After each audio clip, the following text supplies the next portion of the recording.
From UFOs to psychic powers and government conspiracies, history is riddled with unexplained events.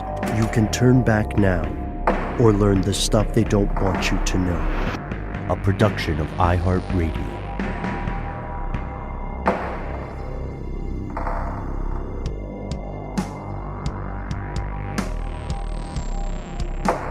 Hello, welcome back to the show. My name is Matt. My name is Noel. We are joined, as always, by our super producer, Paul Mission Control Decant. You are you. You are here, and that makes this stuff they don't want you to know. As you can tell, I did that thing, so Ben is not here today. You did a fine job, Matt. After 3 tries, every time. No peeks behind the curtain, no. Well, because, again, Ben is the master, and he is not with us today, but he will be returning very soon to do that whole thing correctly again.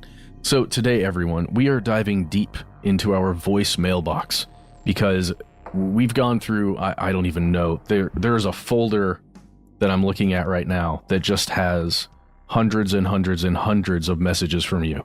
And we only get to cover a few of them, maybe 1 a week, maybe 3 a week maximum. So today we are going to go through as many as we possibly can and respond as long or as short as necessary, I guess. We're just going to respond to these in real time, basically. Indeed. Let's see. So I'm going to be completely candid. I am coming into this cold as the sort of the stand-in for you. Yes, you, the listener, the conspiracy realist. And I've got an amazing list that Matt has put together in our handy-dandy episode document. Matt, what do you say? Do you want to pick one to start, and then we'll just kind of see what tickles our fancy as we go forward? Absolutely. Let's get started with a message from Jackie. Hi, my name is Jackie from Madison, Wisconsin. Love your show. I was just listening to the latest listener mail episode, and you were talking about doppelgangers.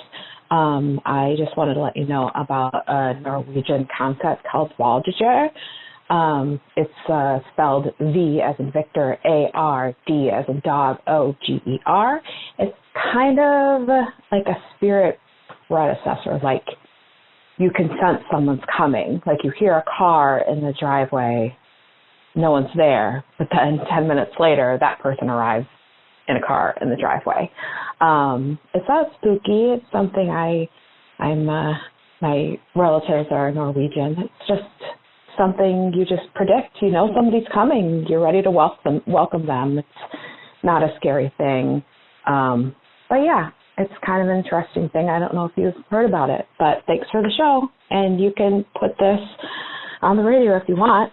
Thanks so much. Have a good one. Bye. That is so cool. It's like the opposite of deja vu or something. I mean, it's a premonition, really, is what it is. That's exactly what it is.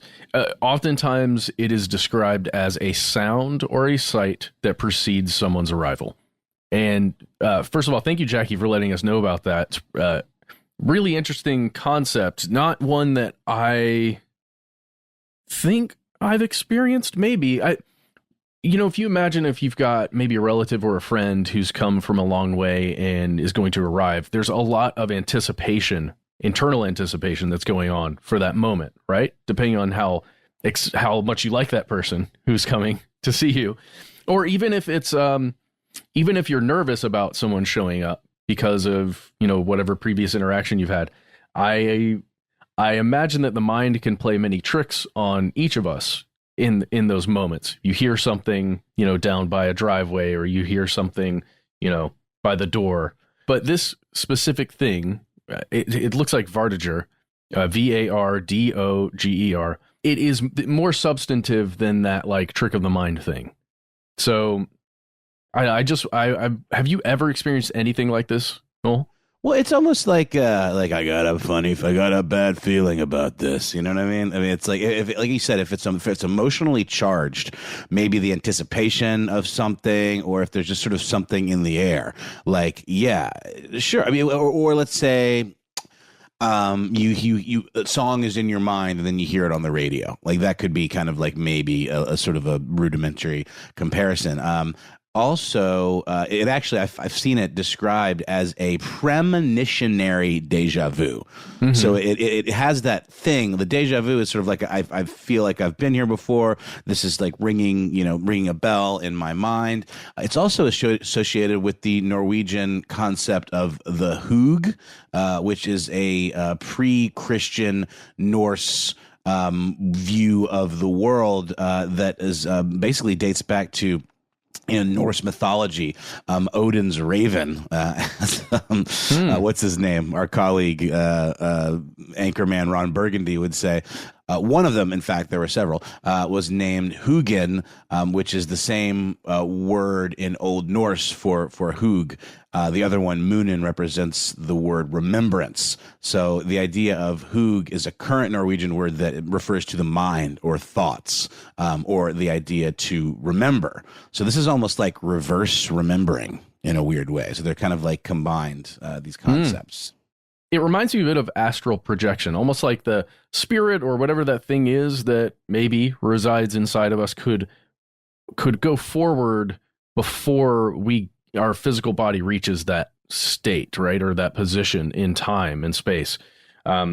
Because you'll see it described as like a scent enters the room, right?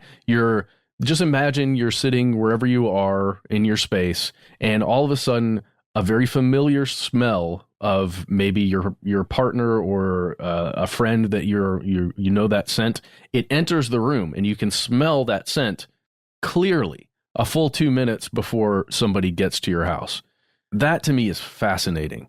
But I know our minds are very powerful, and if I wonder if our brain could somehow trigger neurons just out of anticipation. Like your sense memories. I wonder if they could be triggered just out of anticipation of another person arriving. I'm going to screw this pronunciation up horribly, but I found this amazing website, norwegianfolktales.blogspot.com. I guess it's a little website. It's a blog, but it's got a lot of collected knowledge from publications, like from the early 1900s about Norwegian folktales. And a third concept wrapped up in this is the idea of something called a fylgje. It's got a J after the G, and that's the part that's screwing me up. That's Fylgje. So I'm thinking maybe the second J is silent, so maybe it's just fylgje. Or fylgje, perhaps. Let us know. But this is a spirit companion that follows individuals around and can manifest itself on behalf of its host. So it's sort of like tied to an individual, and the fylgje can actually manifest the Vardøger in terms of like giving its earthly host a warning of something that will happen. And in a similar way that in time travel mythology or lore, when you meet your past or future self, it screws up the timeline and like opens up like a wormhole, and then everything gets screwed up and people start disappearing from family photos. In this case, if you meet this spirit companion, you will in fact die. Whoa. Mm-hmm. Whoa. Okay. Well, don't do that. Nope. But there are a couple stories on here. If you guys want to check it out, go to norwegianfolktales.blogspot.com and just search for the words that we've been describing. Vardger and Fylgje. And there are a few stories that are kind of like almost like dark, grim fairy tales surrounding the fylgje and the Vardøger. So really cool stuff. Amazing. Thank you, Jackie. This one has definitely got us thinking, and want to explore some of that further. All right, and with that, we're going to jump to our next message, which comes from Matt. Oh, another Matt. Maybe it's one we've heard from before, maybe not. There are millions of us. Here we go. Hi, this is Matt. I am calling to tell my experience that I just had 2 nights ago. I was falling asleep, getting my daughter to sleep, and I had podcasts queued, and the first one was The Screaming Girls of Malaysia, and the second one was about jinn. These are both, episodes of stuff they don't want you to know. And I was listening to those, woke up multiple times, helped my daughters during the night, and all of a sudden, I had in this dream, I saw someone walk into the room, just a dark figure, and I watched them walk into the room, and they just sat on my chest, and I was trying to scream, trying to move, trying to do anything I possibly could to get out of the situation, but I couldn't move. I realized that I was going through sleep paralysis in that moment, but it was absolutely terrifying. I felt the weight of this presence on my chest. I was trying to move my fingers. I was trying to blink just to the smallest things. And the thing that almost scared me the most is I could smell its breath. It's like this rancid, awful breath, and it was completely horrifying. And I thought that I woke up from the sleep paralysis. And what my recollection was is I looked at my phone, and I'm trying to just think of happy things. I'm pulling up family pictures, and I go back to sleep. And the same exact thing happens again. And I'm just trying to scream. I feel this presence. I watch it walk from the room to sitting on my chest, absolutely terrifying. And I woke up that time. My daughter was screaming, so I think that's what triggered the sleep paralysis. And as I got up, I went to check my phone because I specifically remembered opening up my pictures. And what do you know? I hadn't opened up my pictures. So it was almost a dream inside of a dream. It was a wild experience, and I didn't know if maybe the episode that I had been listening to about Jen that triggered it. I don't know, but it was very scary. I would love to hear your opinion and thoughts on an episode regarding the story of the Utah woman whose headstone is inscribed "Victim of the Beast 666." Thanks. Bye-bye. Okay. So those two things are not related, right? No. Okay, go.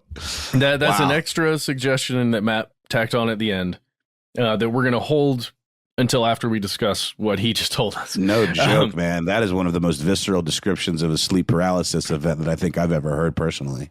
Oh, I would agree. Especially, it's just told very saliently. Agree. The breath part really did it for me. Yes, being able to recollect that this shadow that appears to enter the room and sit on your chest, and you can smell its breath.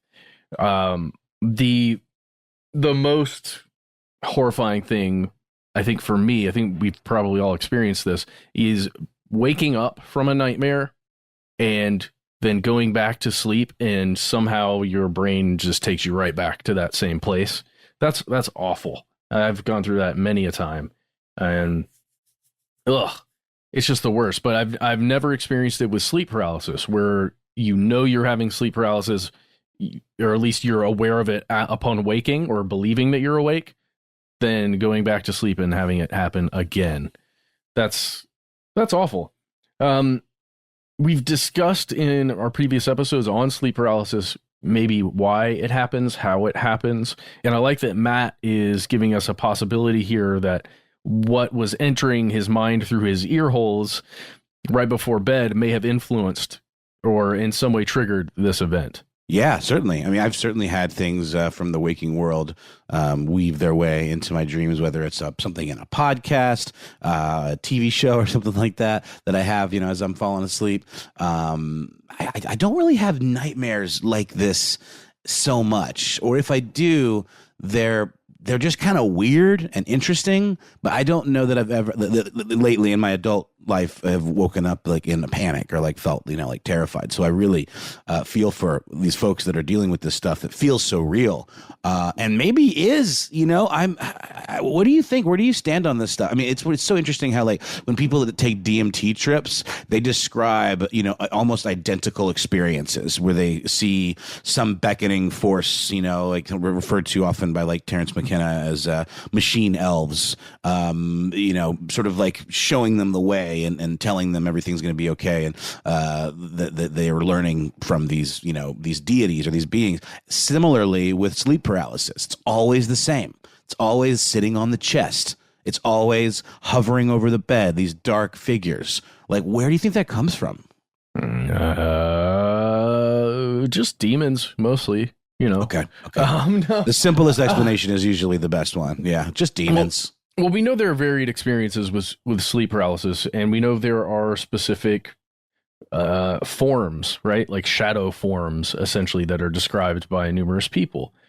And the sitting on the chest thing has gone, I mean, that goes back centuries and centuries and centuries, where people have described, the cat sitting on the chest stealing the breath, right? Yes. We talked about all this stuff. I encourage you to go back and listen to some of those episodes. The lore behind that shared experience is lore, but it is a really fascinating exploration of the way people thought at certain like milestones throughout history. And in this case, right now, in the present time, 2021, as we're recording this, a scientific explanation is what is, I think, primarily used, right? Like, this is just something your mind is doing. But, man, I think we need to continue to explore it further.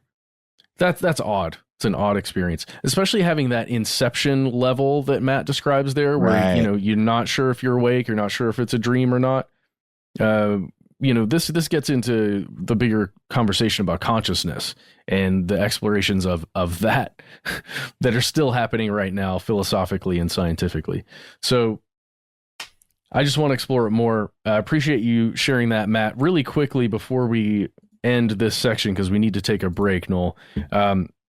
The thing that Matt mentioned at the very end there, the gravestone in Utah that has some weird inscription on it, you can go to atlasobscura.com right now, and you can find Victim of the Beast gravestone in Salt Lake City, Utah. And there's a gravestone for a person named Lily E. Gray that was born June 6th, 1881, and passed on November 14th, 1958. And it does say, in fact, Victim of the Beast 666. Mm-hmm. And that's from the book of Revelations, right? The whole idea of the number of the beast and 666 and all of that really juicy stuff from the Bible is mostly in the book of Revelations. Yeah, and you can find this place. It is real. It's in Mount Calvary Catholic Cemetery, and you can actually go walk to this gravestone and take a look at it. Not much is known about it, but as Matt says, it would be interesting to learn more. What does that mean? I doubt it's a joke. I wonder what happened to this person. If you want us to do a whole episode on that, let us know. I'm certainly intrigued. Yeah, there's not a whole lot of information on the Atlas Obscura article. It's just kind of like an urban, like a roadside. That's sort of what Atlas Obscura originally was known for, if I'm not mistaken, like kind of weird roadside oddities. Mm-hmm. And this is certainly that. Yeah, very weird. Yeah, it's exactly the page on Atlas Obscura is identified as a stub. Atlas Obscura requests help in improving and expanding the Victim of the Beast gravestone with additional information and/or photos. So maybe this is a mystery worth looking into. Oh, you know what? I may have gotten this wrong. It looks like it might be in Salt Lake City Cemetery. I can't tell. There are two cemeteries that are kind of right against each other in that area of Salt Lake. So anyway, we're gonna learn more, and if we can, because I do think this will require some digging. But thank you, Matt. For now, we're going to take a quick break, and we'll be back with more messages from you.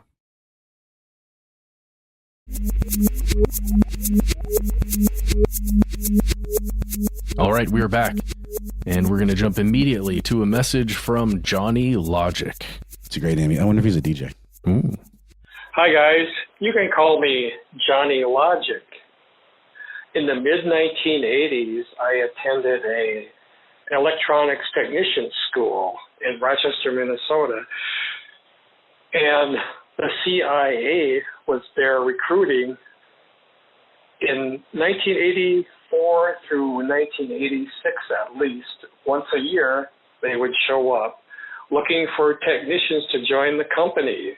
I never really talked to the guy because I figured I would be immediately disqualified for a variety of reasons, but it wasn't just some elite colleges they were going to. They probably visited other technical schools looking for electronics and other technology people also. Thanks for your time. Later. Johnny Logic. Sounds like a character. Yeah. But I just thought that was a great story from Johnny, because we talked about in our spying episodes some of the recruiting tactics of the company, CIA, and other intelligence agencies. And it just, you imagine it being this elite thing, right? They're looking for the best of the best. But that's a misconception, and that's a misthinking on my part, at least personally, because the CIA is going to need people who can just get equipment running and make sure equipment is operating and functioning properly. But they have to be given the same clearances, and they have to be dependable and, able to exist in this elite, environment and not be worried that they're going to be, the verification and all of that stuff, I'm sure would be pretty intense. And it might keep some people from wanting to work for them because it sounds like a bit of a nightmare. Yeah, maybe. I don't know. Do you think the pay is higher? I was going to say, yeah, it could be a great opportunity from a monetary standpoint. From an ethical standpoint, guess it depends on how you feel about ye old company. I'm imagining that you may not even need the same clearances if and only if you are primarily setting up equipment, repairing equipment, doing some things where you're not actually interacting with the signals intelligence or whatever other thing is being gathered. Oh, yeah. Surely there are layers or levels, of clearances. There would be, at the very least be a bare minimum, more so than if you just went to work for, say, a corporation. Yeah, I think you're right on the money here. And the reason why I wanted to play this one to think about that is because we got another message from another person that ties in almost perfectly with our message from Johnny Logic. Hey, y'all. I used to be in the Air Force, and I ended up getting stationed in the NSA. So we did SIGINT, of course. And I always think it's funny how when people picture a spy, they picture like James Bond or Jason Bourne. But then they don't think about those other little people, the guy who's talking through the little earpiece and feeding them information. And then also, so you got those little people, and then those people are getting information from other little people that are just, going through emails, listening to phone calls, all that stuff. I was one of those other little people, so third string, I guess you could say. But, I guess every little bit helps. Keep it up, y'all.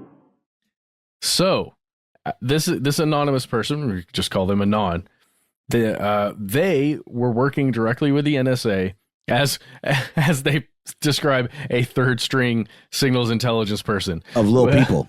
Yeah, I don't know if I agree with you, Anonymous. Maybe you felt third string, but I highly doubt that you were. Even third string for the NSA is like first string for like any other gig, probably. Yeah. And again, this is about misconceptions and wrong thinking, personally on my part.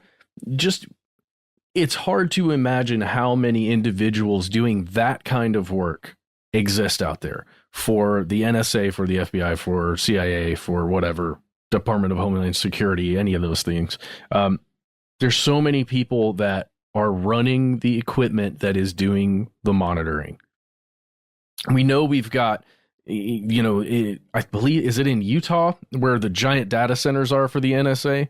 That's right, I believe, yes. And, those are data centers, they're doing their thing, but you've also just got people like our anonymous person says, reading emails, listening to phone calls, or at least monitoring phone calls, and just combing through data of, I'm assuming, individuals who are targeted by these alphabet agencies for surveillance, or maybe just, all of us in a blanket style. Probably not, right? That's what the data servers are there for.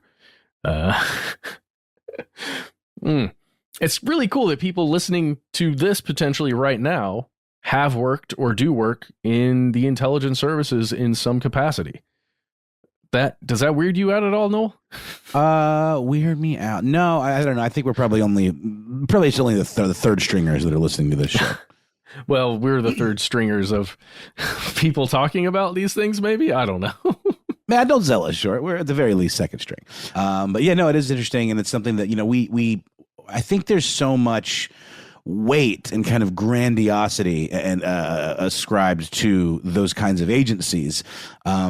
In a similar way to when you think about musicians, the big rock stars, for example, and you think they occupy this elite rarefied air, and all of their handlers are like the best of the best. And they're but when you start to work with certain higher level talent, like we've had the opportunity to do here at iHeart, you sometimes realize that people get where they get just sometimes from being in the right place at the right time, and they're not always necessarily like the elite, or at the very least, what you might imagine. Everyone's they're all human beings that make up these teams, and I think all that applies to these types of agencies too. It makes me think of the idea that I think it was the NSA or the CIA weren't getting enough good computer programmers or good hackers, for a better term, people that could do infiltrating, running simulations to keep cybersecurity protocols up to date. They weren't getting enough good applicants because of their drug testing policies, because computer nerds like to smoke the devil's lettuce. So I believe, if I'm not mistaken, they laxed that a little bit, and then they started getting more applicants or more success, because so many people don't need to work for an agency like that. If you've got those kind of skills, you can go out as a freelancer and make plenty of good money. Yeah. And I wonder how much of it is a philosophical divide, between the individual and how they view reality and security in the world, versus how maybe the company views it. I'm glad you said devil's lettuce, Noel. We're going to jump to another message right now that deals with devil's lettuce. Okay. Yeah, this is Corn Dog. I was calling. You had spooky stories going on, and I had one that I've had when I was younger. I might have been partaking of the devil's lettuce with some friends of mine in a car, and I ended up seeing auras. I could see everyone's auras in the car, and when I mentioned that to everyone, the guy that was in the back seat said, "Oh, is that right? Tell me what you see now." And I swear what I saw was him holding a human mask over his face, and he actually was a demon. So that was a little scary. It got me out of the car pretty quick. Anyway, that's always stuck with me, and I still can see it in my mind right now. That's that demon wearing a human mask. So Zoiks. I think somebody might have sprinkled a little of the devil's PCP on your devil's lettuce, or the devil's something else. I don't know that I've ever. I smoked a bit of devil's lettuce myself in my day. I don't know that I've ever experienced any demonic presentations like that. That does sound scary. It certainly put me off my my devil's lettuce. Well, it's. I would say personally, as someone who has experienced the more psychedelic side of that substance, accidentally perhaps, it's actually the reason why I don't like it. Personally, that's just me. It affects some people very differently. And the concept that substance, we're talking about cannabis, if it could have someone seeing auras, right? The energy essentially, potentially, that could be around some living thing or even non-living thing. And in this case, also allowing them to see through the veil to, this individual's true self. I don't know, because there's so many factors there. There's so many factors there. First, you'd have to have somebody in the car with you that is, in fact, a demon with a human face mask. And you'd also have to be affected by cannabis in a way that allows that. I don't know. It's a weird story. I was teasing at the top of the show, talking about it being laced or something like that. But no, it's absolutely true that cannabis, especially nowadays, with the crazy strains that exist and like extracts and, super, super, super potent versions, tinctures and the like, you can get a dose that will absolutely almost have similar effects to, say, LSD. And it made me think of a tweet that I saw referencing the Travis Scott incident. I'm going to read this to you. It was, from a Reddit group. Somebody reposted this tweet. It says, I was in the pit tripping absolute nutsack watching Travis Scott and truly believe Travis Scott is a demon sent from hell. I can't describe the evil and darkness that possessed him. I firsthand witnessed his evil spirits passed to many of the fans at the concert. I luckily got out before the darkness consumed me. I highly suggest avoiding his concerts in the future. Jeez, yikes. I'm just saying, I only reference that to, and obviously Travis Scott's getting some shit right now. And I want to harken back to the conversation we had around the Astro World situation. And Matt, you were very even handed in coming in and saying, well, sure, Travis Scott may have a pattern of this type of behavior. And, there's a certain amount of responsibility that rests with him. But also there are protocols and systems in place. And he should have been notified and told to stop the concert much earlier than actually happened. So I heard an NPR piece where a music reporter was talking about not feeding into cancel culture and making it all about it's all Travis's fault. But I understand the concept of seeing through the veil and seeing someone's true colors when you're under a certain substance, influence of a certain substance, especially if things and situationally are veering in a direction that perhaps is showing someone's true colors.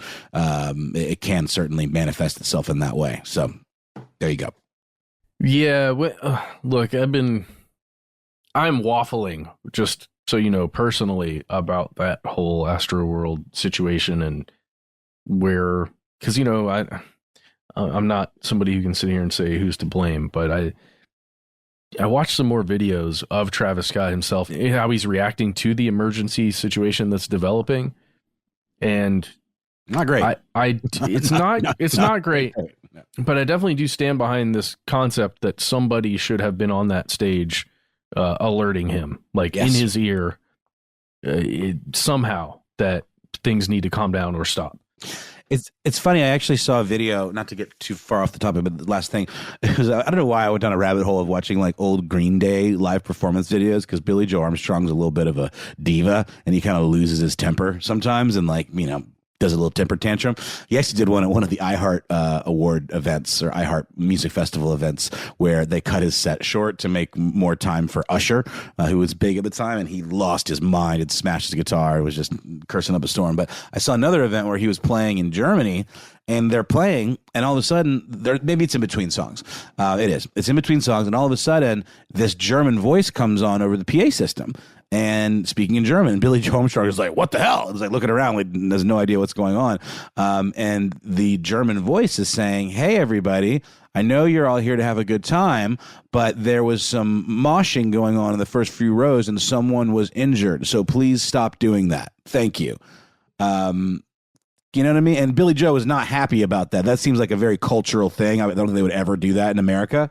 But I appreciate the bluntness and safety first attitude of that. You know what I mean? Like who cares about these diva artists? It's about the safety. And I think a lot of times the reason they didn't tell him is because they're afraid of losing their job. They're afraid he would freak out on them or something. I think it's a culture within his team maybe, or within his crew. So I think even still maybe the onus is somewhat on him. Maybe he has a non-approachable attitude in that way.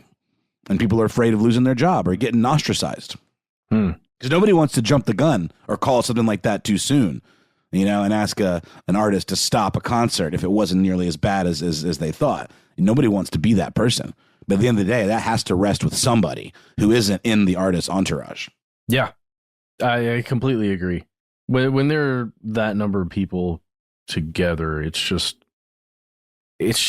way more dangerous than we imagine. I want to really quickly stay on this for a second. Sorry, Corn Dog, we're moving away a little bit from your message here. It's just, I watched a video of an Oasis concert from back in the day, and it was a high camera looking down at the crowd, and you can watch the human beings move as a liquid, essentially.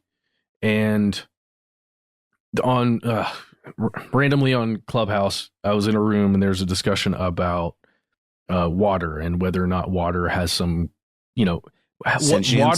water's relationship with consciousness. Yes, right? yes. Yeah. It's interesting conversations. They're for me personally, they're very high level. It's not something that I necessarily believe, but it is fascinating to think about. And for some reason, that conversation linked up with this vision of humans as water molecules, essentially moving as a fluid. I don't know. There was a connection there that I wonder if anybody listening has any, thoughts on that or insight into that, and just the makeup of the human body, the special relationship that life has with hydrogen and oxygen in that particular, setup. I just finished watching the Dune movie the other day. It took me a couple sittings. It's a little long. And I will say, I think that we are a little bit at a disadvantage for having all of these first-run movies playing on demand. I do not think that is the way the artist intended, because it's so easy to get distracted or watch them in like multiple sittings, or like look at your phone. I think you really do, to fully experience a piece of art like that, be kind of a captive audience, like in a theater where you are shamed if you look at your phone. But there is a part near the end of the movie. This isn't a spoiler. I'm just going to read the quote. This is from Frank Herbert's book. You said something that reminded me of that. This is the quote. "A process cannot be understood by stopping it. Understanding must move with the flow of the process, must join it and flow with it." That's sort of the idea of the dynamics of consciousness as liquid, or like as being part of like the flow of information and consciousness. I thought that was really interesting. When I heard that in the movie, it really kind of perked my ears up. Dude, oh man, I'm going to get so trippy with some of that stuff, talking about the flow of time and how we experience each individual moment. But what we really experience is the perceived change between two stagnant moments. Right. Yeah, exactly. All right, guys, I haven't had enough devil's lettuce for this conversation. Let's take another quick break, hear a word from a sponsor, and then we'll come right back with some more messages from you.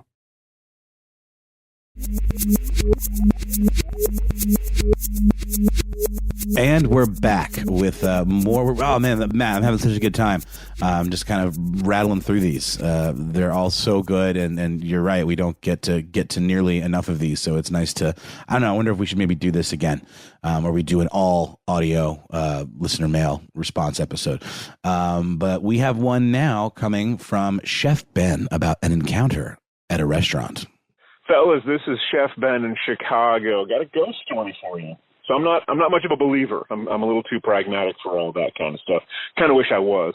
But I was working at a place in Traverse City, Michigan, like 15 years ago, that we thought it was for the tourists. Everybody said that this place was haunted because it was a fine dining restaurant. It had been a B&B before, but it had been like a big old manor house before then, right?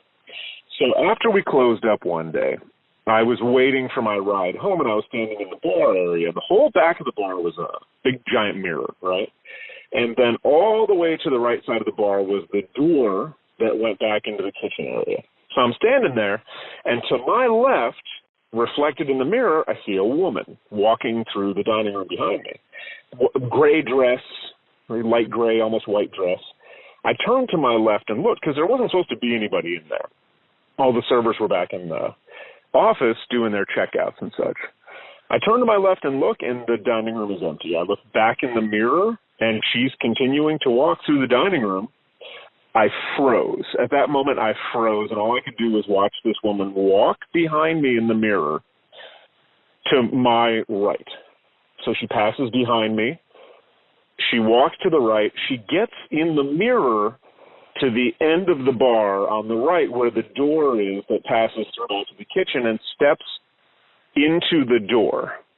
So I'm seeing a reflection in the mirror of nobody behind me. And then she stepped, to my view, out of the mirror and into that doorway, and then just walked back into the kitchen. I have never been able to explain this. And because we all made fun of the notion that it was haunted, because, again, we just played that up for the tourists, I never told anybody about that. But I'll be honest with you, you're going to have to beat me out here. It scared the out of me. And I went right back in the kitchen and waited for my ride in the kitchen rather than continuing to wait in the bar. Thanks for your show. It is my daily commute companion, and keep it up. Thanks. Matt, I have to say, it's descriptions like this from clearly intelligent, sharp, eloquent, and skeptical people that really make me question whether ghosts exist or not. Fully agree. In the positive direction. You know what I mean? Yeah. Like, this is a guy describing something in such vivid detail who is clearly not a woo-woo type dude, and is coming at it like with his own internal skepticism, questioning himself. But that's some specific details right there. I mean, Yeah, good Lord. Yeah, it is. Well, and Chef Ben, I worked at a restaurant, big facility that had a bunch of different bars in it, and one of them was called the Main Bar, and it looks exactly the way you're describing this place where you're working, where on the right hand side, it's the way you get into the kitchen. If you're facing the bar, right behind the bar, it's just a giant mirror. And it was an old establishment, I think 1800s when it was built. And I spent a lot of time, like after hours, in that bar area, you know, cleaning stuff up, making sure things are ready to go for the next service. And I just have to say, I get nervous when I listen to that message, because I can see that happening, even though I've never experienced it. I can fully imagine it because of the way you described it. And as Noel said, you're describing it very calmly, even though it did scare the F out of you. Dude, I just want you to go back there and just hang out in that bar. And I want to go too, because I want to take all kinds of weird equipment and just record stuff. Yeah, one of those Vankman thingies with the antennas on the side, you know? Oh my gosh, Ben would go to town on all of that. I don't know what else there is to say about that one, other than just hearing the story in your voice, Chef Ben. I think we're both very taken by this, and it definitely warrants further exploration. Go check it out again. Give us a follow-up. We'd love to hear more. This is what I want to hear from other people. Why would that apparition, or whatever it was that Chef Ben saw, why would it only be visible in the mirror through a reflection, and not, you know, with his eyes as it's actually walking past? Because if you can see it in the mirror, there's light in some way being reflected off of that, you know, character, that ghost, that woman, whatever it was. There's light being reflected off of her that is visible in the mirror, but it is not visible to his eyes as she's walking past. I'm perplexed by that.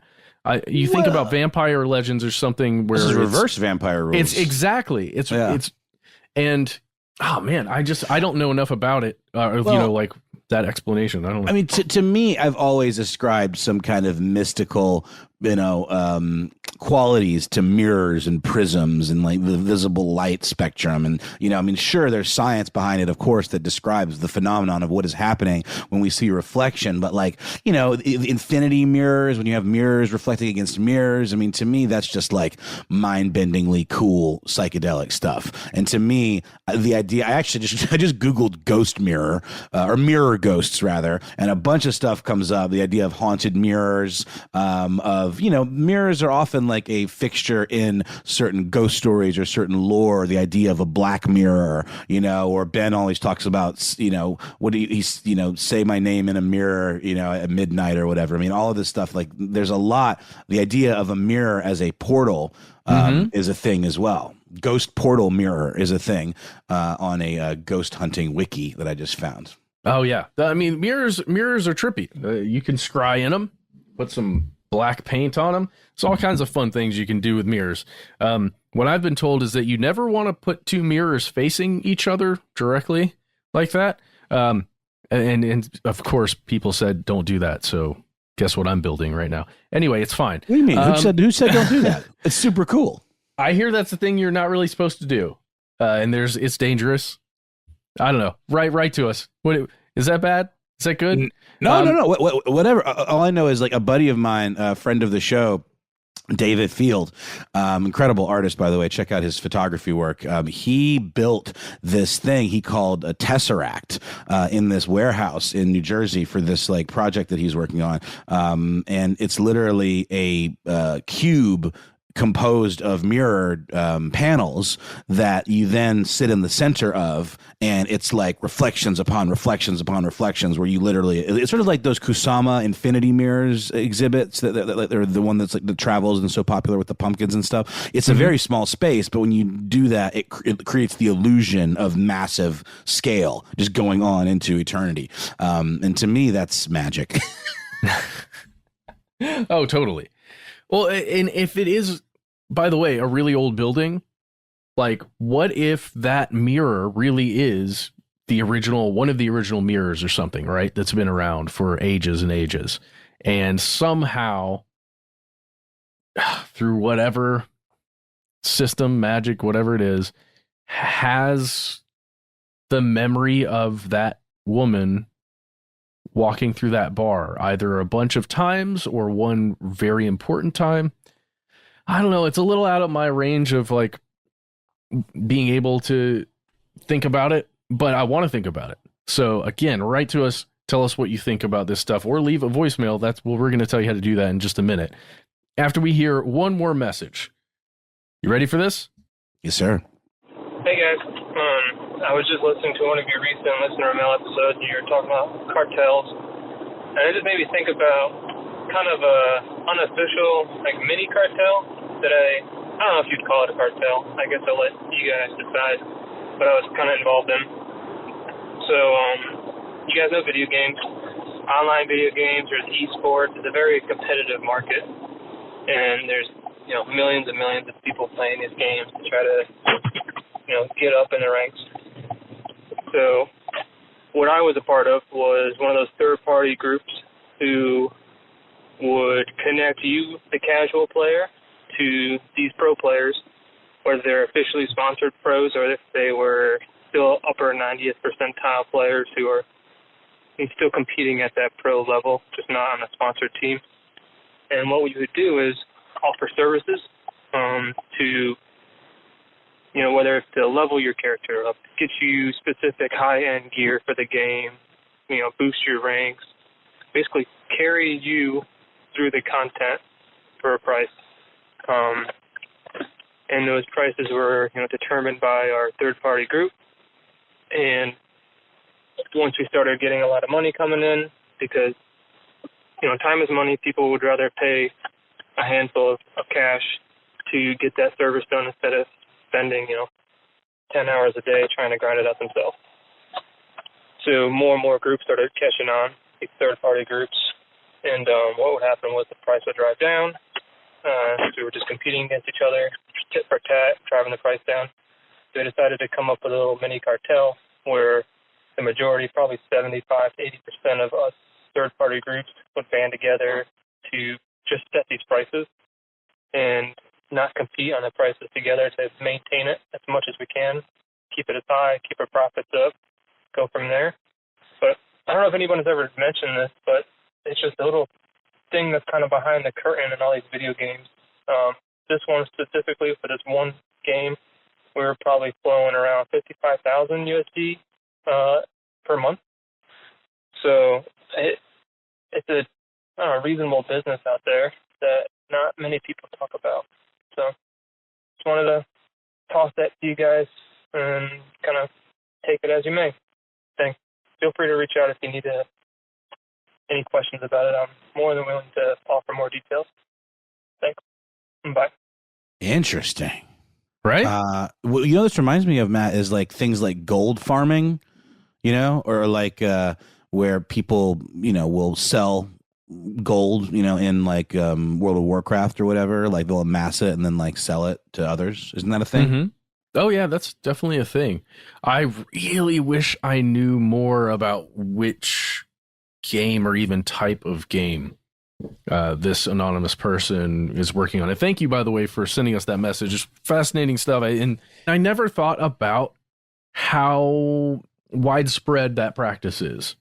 having some third-party company that will, I guess, gain access to your character in whatever video game you're playing and level that character up, amass, as you said, resources and other items that you may need if you want to compete in the whatever PvP, player versus player situation that game offers.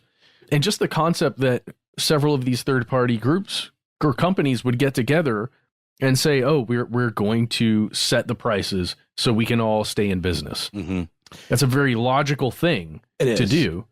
I don't know the legal side of price fixing in the arena, but whatever. That's my question, Matt. And that was my question, in the Phoebus cartel situation. Like, a cartel is called a cartel for a reason. A monopoly is called a monopoly for a reason. But in my mind, I have a hard time differentiating between the two.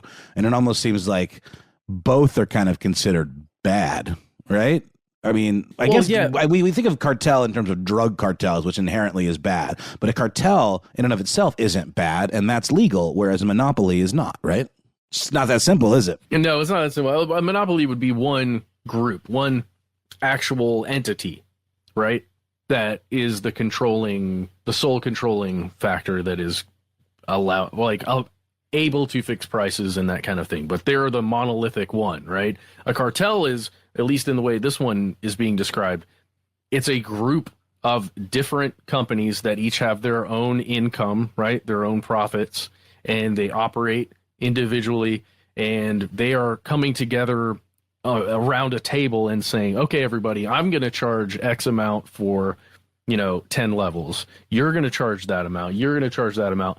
We're all going to get the same, potential business. Hopefully we can maintain the business that we already have and get more business, but not one of us is going to profit solely because that person is lowering their prices below all of the other ones. So it's more like an oligopoly then. An oligopoly where there's like a handful of sellers that participate together for the greater good of all, and they sort of pool their resources and set prices so that they all can succeed. Yeah, and it's not easy to get into that kind of group. You have to really be an established force. You can't just ask to be a member. You kind of have to be asked to be a member. Yeah, it is like being let into a private secret club if you are going to collectively make the decision to fix prices. Because again, I don't know the legality of it. Feels like it might be not the best thing to be talking about openly. But who knows? Write to us if you have any insight into that stuff. And I can't remember our past discussions about the ins and outs of the legality of cartelling. Well, because, in the United States, price fixing is illegal. That practice is illegal. So an oligopoly involves price fixing, essentially, agreeing to set a cap, to have an arrangement. You're supposed to let the market forces sort that stuff out, right? The free market economy. But if you have forces outside of the market that are manipulating the market, then that's illegal. Wouldn't you say? Maybe. I don't know. I just don't know. All right, Matt. I'm not an attorney, okay? I don't know. I don't understand. All I know is that whoever that anonymous person is, whoever you are, we appreciate you telling us that story because that's fascinating. And now I just want to I don't know. I need to put some money away to level up a character on some game. We just have to figure out which game it should be. If you're listening out there, which game should we be trying to play on a professional level? Because whatever that is, we'll just get our characters level up. I mean, I didn't even know you could do that. Yeah, I'm good in terms of professional level. I am finally I think I'm about maybe a little over the halfway point of Last of Us 2. I finally got good enough at it where it wasn't just bumming me out, getting my throat ripped out every 5 seconds, because the death scenes in that game are so brutal that it really makes you not want to keep playing it if you keep dying repeatedly, because they change every time. And it's like you go from getting your head smashed in by a hammer to getting your guts torn out. And I finally have gotten really good at the stealth aspects of it. And so I know it was a really divisive game because of some choices they made with the plot, but I think it's brilliant. I really have been enjoying it a lot. I mean, enjoying is a strong word for what is ultimately a very stressful experience, but that's what I'm playing right now. How about you, Matt? I'm not really playing much, but Magic the Gathering Arena Been playing that a lot. As we're recording this, there's a new set of MTG coming out. And our good buddy, Wayne, the former security guard, now IT, I can't remember exactly what your position is, Wayne, but he reminded me through voicemail that there's a brand new set coming out having to do with vampires, and I believe a wedding. But yeah, MTG and Minecraft, buddy, that's all it's on my list. I need to get into something competitive, so let me know what I should be playing, please. So, hey, let us know. What are y'all playing? I am personally excited about this new Radiohead game that's coming out. What? It's like, they got this reissue of Amnesiac and Kid A called Kid Amnesia. That's like, got a bunch of extra bonus stuff and outtakes and things. But they made this very trippy looking game for PS5 called the Kid Amnesia Exhibition. It's also on Mac and PC. It looks super trippy and interesting. Definitely interested in checking that one out. But yeah. Oh, I will look at that for sure. I know I'm going to play Horizon, whatever the next one is. There's a new one? I never finished Zero Dawn.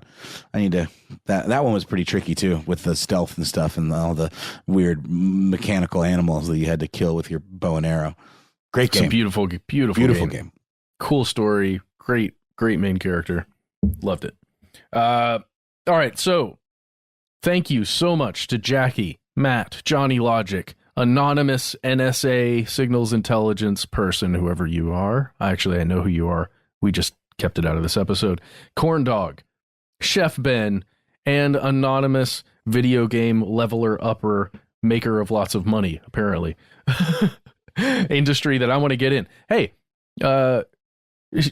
send a shout out. I want to know, could I do that in my spare time? Could I do that at night? Let me know. I'll take a job. Let's do it. So if you want to be like all of these awesome people, please let us know what you think. You can find us on social media, on Facebook and on Twitter. We are Conspiracy Stuff. Also on YouTube, Conspiracy Stuff. You can find us on Instagram, where we are Conspiracy Stuff Show. And if you want to do exactly what everybody else did on this episode, you can give us a call. That's right. You can call us using the telephone at 1-833-STDWYTK. Leave a message at the sound of Ben's dulcet tone and let us know what to call you. Give yourself a nickname, a first name, anonymous, whatever. We will follow your lead. And then you might end up on one of these listener mail episodes. And please, when you do leave a message, let us know if we can use your name, whatever it is, and your message on the air. That's very, very helpful to us. And if you don't want to do any of that stuff, not into the social media, not into using telephones, hey, that's fine. We've got another way you can get to us. You can send us a good old-fashioned email. We are conspiracy@iHeartRadio.com.